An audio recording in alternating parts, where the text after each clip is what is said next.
In today's video, we're back with some more updated NHL trade rumors. We're mainly focusing on 3 players today should they become available before the NHL trade deadline. Today we're talking about Artemi Panarin, Ilya Kovalchuk, and Mark Stone. We're also taking a look at 3 teams looking to make some big moves. Could those 3 players end up between the Nashville Predators, the Winnipeg Jets, and the Boston Bruins? We'll get into all the latest coming up next.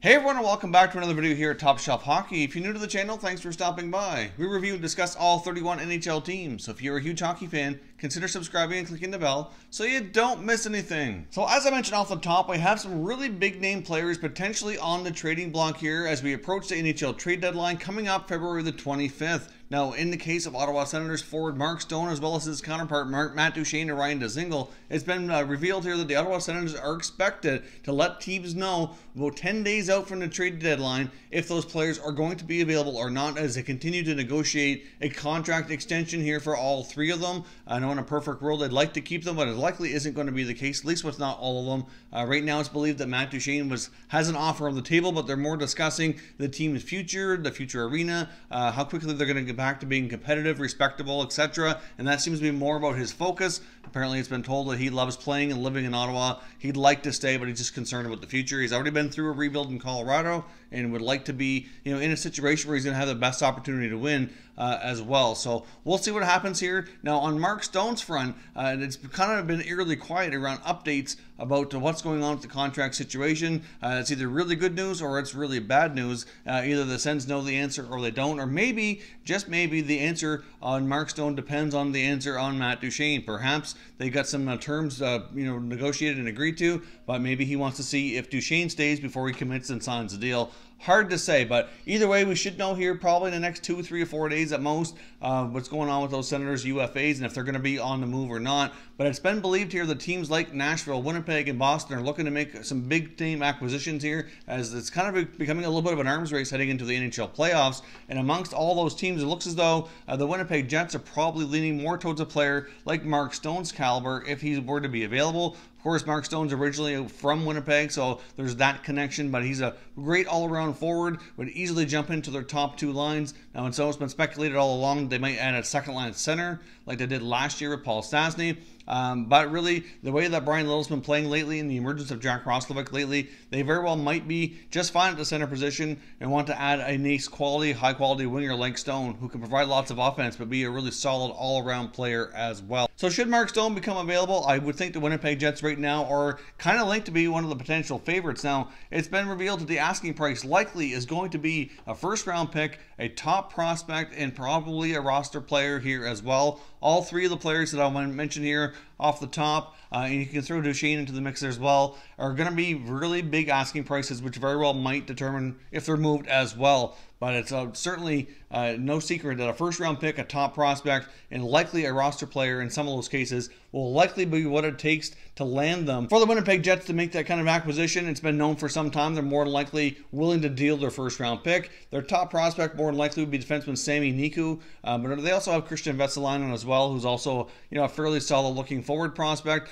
And of course, I'm not sure exactly what it would be off the roster if they included a roster player as well. I know a lot of teams are asking about Roslovic, but like I said, he's really turned it on here in the second half of the season. I don't see Winnipeg trading him. In the past, they've been very reluctant to include him and have let most teams know that he's basically an untouchable. But they'd have to include somebody, and it's hard to say exactly who that would be. But should Stone go down that route, if they're going to engage with the Senators in trade talks, that's what the return would be. So if you're a Jets fan, I'd love to know from you, would you be willing to pay that type of price for Mark Stone, who could likely be used just as a rental? There'd be no guarantee in a contract extension. Obviously, if things worked out well and the fact that he has ties to the area, very well might entice him to want to go there longer term. But the Jets are certainly going to have a lot of other contract decisions to make this summer, and they might not be able to afford to keep him long-term anyhow. But either way, let me know your thoughts on Stone to Winnipeg should Ottawa decide to make him available. Now jumping over to Ilya Kovalchuk here in the LA Kings, obviously things haven't quite worked out the way either of them have planned. LA was supposed to be more competitive and give Kovalchuk a shot at a Stanley Cup. Well, that's certainly not happening this year. Kovalchuk signed a 3-year contract with a $6.25 million cap hit. He still obviously has 2 more years after this one. It's been believed for LA to trade him that they're likely going to have to retain some salary, probably 20 to 25%. more than likely, depending on what the return would be. Right now, we're kind of linking him to the Boston Bruins as a potential fit. Now, the Bruins have been a team that's kind of been out there looking at making some acquisitions to boost themselves up for the playoffs. It's been widely known they need some secondary scoring. Some of their younger players haven't been quite getting it done as expected here, and they do have some interesting prospects along with some draft picks that could be included to a team like LA, who's kind of heading down that rebuild mode, which would find them a very interesting package per se. Now, of course, you likely remember here when Ilya Kovalchuk was a free agent, before he signed in LA, the Boston Bruins were basically like the runner-up for his services. They were very, very interested and hard after signing Kovalchuk last summer, so they very well might be still interested in that case. I know Kovalchuk hasn't had the greatest year in LA, but it's been widely believed by many that if he were on a better team surrounded by better players, that he would be having a better season, and I would probably stand to agree with that to an extent. Hard to say how much better, but the more better players you can play with, it usually does bring out your best qualities and certainly increase your production. So certainly not a bad idea for Boston to take a look at. And now in his case, he would not be a complete rental. He'd still have 2 years on his contract. And after last year with the Boston Bruins doing Rick Nash as a rental, it's kind of widely believed here that Don Sweeney's not real keen on doing a big price tag for another rental again this year. So I think out of all the guys that are kind of bigger names that can score that would be available, it would make sense. Kovalchuk might be a fit there, especially considering their interest from this past summer where he'd have some term left on his contract. LA would likely all want future assets between picks and prospects, so Boston has a lot of interesting pieces like I mentioned there. So could we see a fit between Kovalchuk and Boston? If you're a Bruins fan, let me know if that's something you're interested in. Obviously, I know the other big name we're going to talk about here is Artemi Panarin. I'm sure he'd be more interesting to you than Kovalchuk, but the price tag likely is going to be significantly higher, and you may not want to pay that price for a pure rental.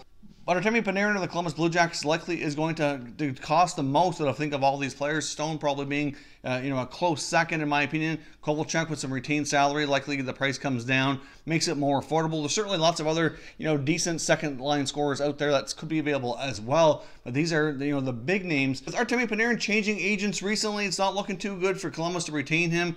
Depending on who you talk to out there, there's pretty much, in my opinion, about a 50-50 split between Panarin and Bobrovsky. If they're going to be traded or not, it's really hard to say how the Blue Jackets proceed here. Obviously, they've won their last few games. They're still in playoff hunt, so it's hard to imagine them trading some of their top guys when they're in a playoff position. But at the same time, it's really risky for the future of the franchise, in my opinion, to let these guys finish out the year and not get them anything in return during the offseason as they walk as free agents, which in my opinion it would be 99.9% going to happen should they remain with Columbus. I mean, Panarin's made it perfectly known after he changed agents that he's going to free agency 100%. Like this, he said it's his right as a player. He's earned that right, and he's going to explore it. And that's basically the end of the story. So, you can't help but have to respect that. I mean, it is his right as a player, and he's non-committal to Columbus, and I don't think that he has any intention on wanting to remain there. When he was asked about, would you consider re-signing in Columbus, it took him a long time to answer the question, and he said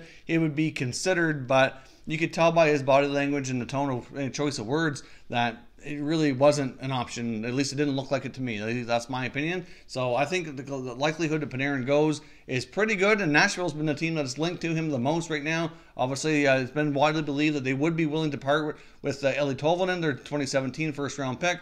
Obviously, last year was really big for Tolvanen. He was a hot commodity. Nashville wouldn't trade him, but now it's believed they would consider it, along with a first-round pick for 2019 and potentially something off their roster. It's been mentioned maybe like a guy like a Kevin Fiala might even be considered to be traded as well. So hard to say exactly what happens there, but Nashville right now is the team that's appearing to want to go all in here and make a big run at the Stanley Cup. Obviously, they got a taste of the finals 2 seasons ago, trying to make their way back there and bring the cup down to Nashville. There's certainly a team, like I said before, in other trade rumor type videos, that as much as they're a solid team, a lot of the other teams that are contenders as well, I think have a larger, longer window than Nashville. I think their opportunity to win is kind of a little bit shorter, and they need to kind of go all in here between this year and next to try to get that Stanley Cup under their belt before they start running into more cap problems and some of the players getting a little bit older, and that's where they're in win now mode. So we'll see what happens, but Panarin to Nashville certainly seems like a real possibility, especially if the Predators are willing to part with the parts that I mentioned there. Do you think a package of Fiala, Tolvanen, and a first round pick?